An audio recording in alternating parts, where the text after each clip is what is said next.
Ito pala guys yung alaga kong mga manok guys ito. Ito malaki na to guys, ito yung ano yung pansabong namin. Ito yung taga ano sa mga inahin namin guys. Kapatid dito guys, binili na tapos ilang beses na nanalo. Matanda na to, nasa 11 ano yata. 11 years na yata to guys. Ito diba, mataba pa rin siya, hindi pa rin siya ano. Malakas pa rin siya, hindi tulad ng iba na pag tumanda na mahina na, yan ano pa rin kasi malakas pa rin yan kumain. Tapos yung mga ano niya, yung mga anak niya malalaki na rin, kinakatay lang namin. Karamihan kasi sa manok namin ay, ang alaga namin ay pag lumaki na, kung hindi binibinda, kinakatay lang. Ito, yung mga iba dyan, nasa kulungan. Kasi ano, maliliit pa lang, kinukulungan namin. Yung dalawa niya na ano, panabong din. Kinakatay ko na guys kasi ano, walang pang ulam, sayang din kasi pag ano, pag ibenta ko, katayin ko na lang, ibenta ko, pabila ko ng manok, ito na lang ang alaga ko, bibilhin ko. Maano rin to guys, matapang rin itong mga panabong ko. Yung kapatid nito, binili nila noon, tapos yun sinabong, dalawang beses, tatlong beses yata nanalo. Ito yung gusto nilang bilhin, pero hindi kasi ito binibenta kasi mabait ito naman ang pagkargahin mo, wala lang, ano lang siya, hindi siya ano, hindi siya galaw ng galaw, tahimik lang to, pag anuhin mo, magpapakarga lang siya. Hindi siya tulad na ibang manok na nangangagat at matapang. Ito hindi, matapang lang to pag may kalaban siya. Ayan, matanda na to, 11 na may, itong 12 years na, pero buhay pa rin, nasa malaki pa rin, nasa 2 kilo ata to siya, bigat niya. Tapos yung mga inahin naman namin ay ayun, yung mga inahin namin na yan nasa likod. Tapos yung iba yan yung mga inahin namin, mga anak din niya yan, mga anak lang din niya yan. Yan, yung dalawa kulay puti, saka yung isa. Tapos yung mga itlog kasi na minsan kinukuha lang din namin, inuulam.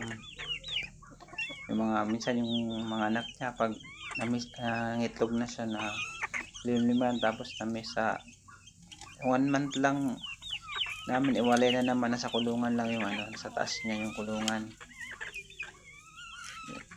nasa taas lang yung kulungan niya, yung mga sisiw na iba.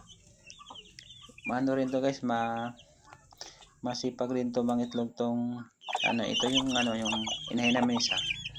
Ayan, may mga bagong anak na siya yan, mag 1 month pa lang to.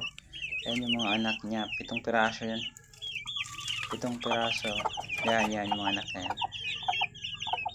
Pag umabot ng 1 month to, pakawalan na naman namin yung inahin para mangitlog siya uli. Kaya kinukulong namin para hindi siya magkasakit, kasi pag mabasa o maanon, laging nagkakasipon. Kaya pag kinukulong, lagyan mo lang ng gamot, okay na, hindi siya nagkakasakit. Yun ang inahin niya. Tapos yan sa kabila naman, meron din yan, meron naman yan. Yan, 7 ano yan, 7 sisiyo yan, umakit-akit pa yung iba. Pag medyo lumaki na yan guys, ababot na 1 buwan, 1 buwan may get, pakawala naman namin yung nanay niya para may itlog siya uli. Saka yan yun,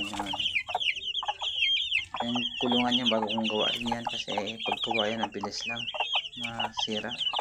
Ayan yung ano niya, yung mga anak, yung nanay niya yan, matanda na rin yan, marami na rin yung ano. Yung nasa ilalim kanina, anak lang niya yun, yung mga inahin doon, mga anak lang din niya yun. Tapos yun ang nasa ilalim, yan guys yung mga ano niya, mga anak niya. Yung alaga na pag ano, pag lumaki, kung hindi kinakatay, bumibili, binibenta. Kasi bibili ka sa palengke, ang mahal, buti mag-alaga ka na lang. At least kung may tira-tira kang pagkain o kakanin, haluan mo lang ng feeds kunti, ayun na, pwede na yun para pagkain na nila. Ayun sa kabila naman na kulungan,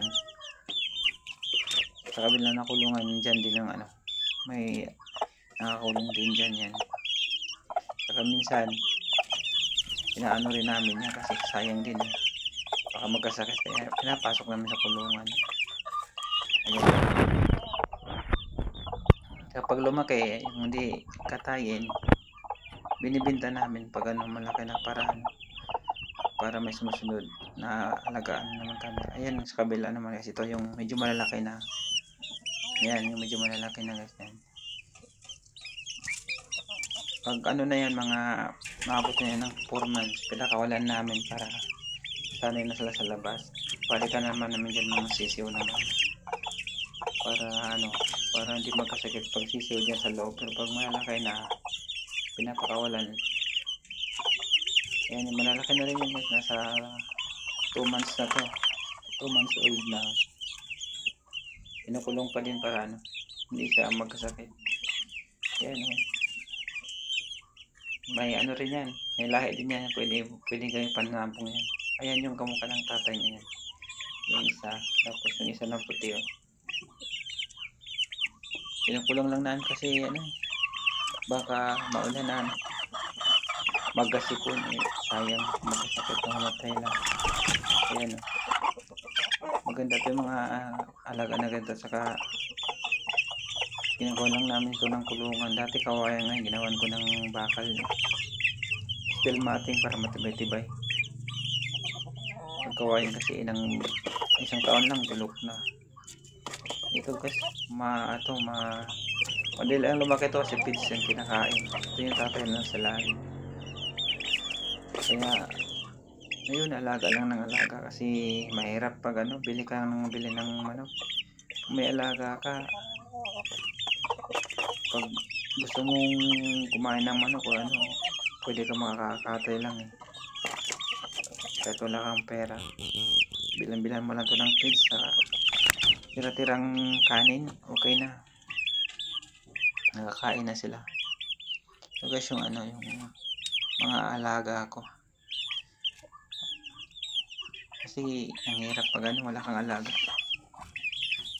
Ito yan, mga to malalaki na. Kaya hanggang dito na lang guys.